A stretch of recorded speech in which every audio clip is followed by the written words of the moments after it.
What's up guys, we're here YugaTech, and recently OPPO Philippines released their newest member in their A series line, this A95 4G. Similar to its predecessors, it has gotten some pretty interesting features with a striking design, good cameras, a Qualcomm Snapdragon 662 processor, and a 5000 mAh battery with 33W fast charging. But are these enough to convince you to get one? Find out in our full review.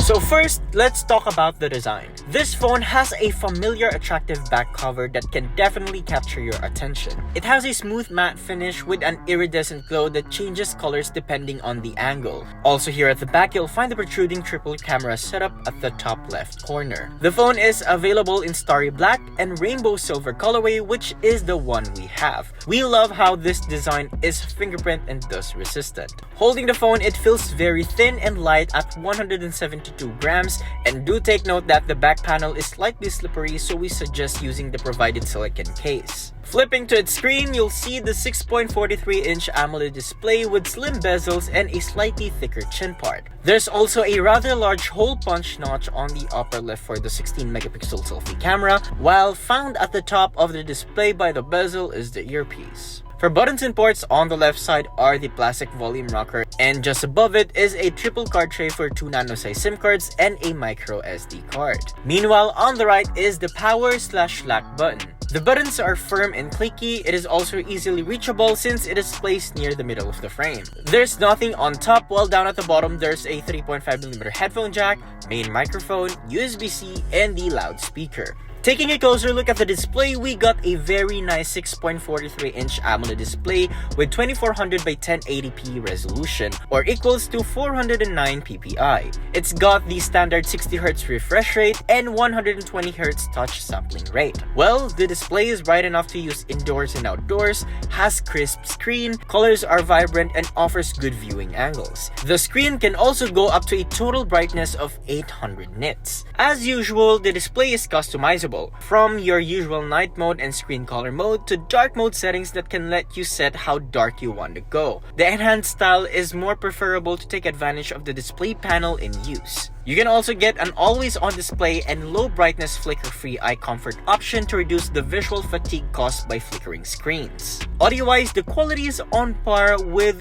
what you get at this price range. It has a single downward-firing speaker that emphasizes the treble and also tends to clip sounds at full volume. The audio jack is available for a better listening experience. Running on the software department is ColorOS 11.1 that is based on Android 11. There are tons of customization options here where you can change icon styles, app layout, fingerprint style, change font, and colors. There's also an app drawer option in the settings, and you can easily adjust the navigation buttons the way you want them to be arranged. And like the previous ColorOS versions, it comes with a few bloatware and tons of pre-installed apps like Facebook and Messenger, which can be removed after the setup. Storage-wise, out of the 128 gigs that we get, we're left with 107 gigs out of the box, which is still more than enough for casual users. Now let's talk about performance. Under the hood, the OPPO A95 is powered by a Qualcomm Snapdragon 662 that is paired with an Adreno 610 GPU and 8 gigs of RAM. This device comes with OPPO's very own RAM expansion technology, wherein you will be able to increase up to an extra 5 gigs of unused ROM storage into RAM. The day-to-day usage of the OPPO A95 is pretty decent. Launching apps and multitasking is quite slow for our liking, but it can surely handle basic tasks like streaming, web browsing, messaging, and calls. However, the gaming performance is where you will see the downsides of using a chipset that was released in January 2020. The graphics are not as smooth as you wanted it to be, and lag tends to happen if there are many moving parts on the screen. Save for those scenarios, Asphalt 9 tends to run well in this particular chipset. If you're curious about the numbers, take a look at the benchmark scores that we got.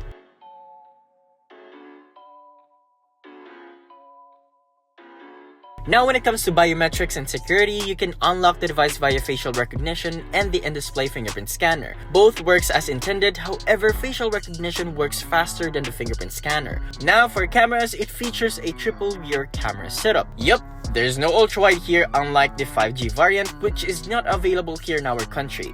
But this model consists of a 48 megapixel main, 2 megapixel macro, and 2 megapixel one for sensing depth. Meanwhile, for selfies, we get a 16 megapixel shooter. In daylight, the photos come out decent, details are present with vibrant colors, but the edge detection in portrait shots needs a little more work with the background blur. It is definitely worthy of your social media uploads, however, the macro camera is a hit or miss as it has trouble focusing on subjects from time to time. There's no ultra-wide mode here available, but you can zoom up to 2x, 5x, and up to 10x, and don't expect too much. Low light shots, on the other hand, is a downer. Details are not as sharp, shots tends to look hazy, and lights are overblown. It is still usable, but it just needs a little tweaking in the photo app or editor. Now for selfies, it performs pretty well, especially in bright conditions. It can capture some sharp selfies with a natural looking skin tone. It supports portrait shots as well, and turns out to be fine too. There's also a front night mode which lets you take clearer and brighter selfies even in dark areas. For videos, users can shoot up to 1080p and the quality has good detail and accurate colors.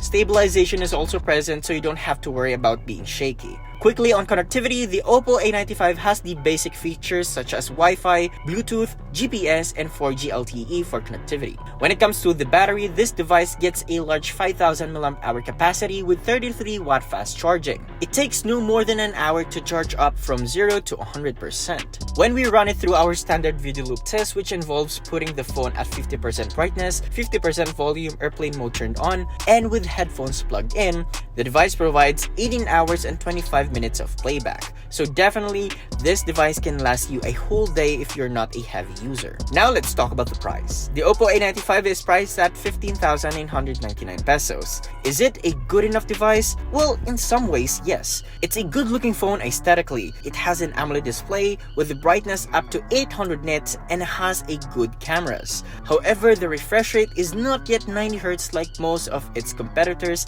and considering its aging chipset, it's a bit pricey. And we all know that there are many other better choices around this price range. So, will you be getting this phone? Well, do let us know in the comment section below, and if you enjoyed this video, be sure to drop a like, subscribe to our channel for more content, hit that bell icon so you don't miss any future uploads, and be sure to visit YugaTech.com for the latest tech news and reviews.